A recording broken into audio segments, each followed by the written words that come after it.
Welcome to Rudra properties. మీరు విజయవాడలో individual house కొనాలనుకుంటున్నారా? అయితే ఈ వీడియో మిస్ అవ్వకండి. విజయవాడ కంకిపాడు మండలం గొడవరలో ఒక మంచి ఇండివిడ్యువల్ హౌస్ సేల్కుంది.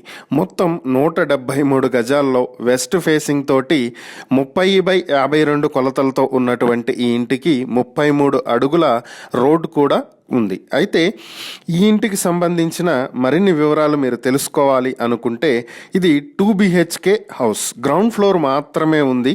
సో ఇది 55 లక్షలు చెప్తున్నారు. ఈ ప్రాపర్టీని మీ సొంతం చేసుకోవాలి అనుకుంటే స్క్రీన్ మీద కనిపిస్తున్న మా ఫోన్ నెంబర్లకు వెంటనే కాల్ చేయండి, లేదా ఇలాంటి మరిన్ని ప్రాపర్టీస్కి సంబంధించిన వీడియోల కోసం మా ఛానల్ను వెంటనే సబ్స్క్రైబ్ చేసుకోండి.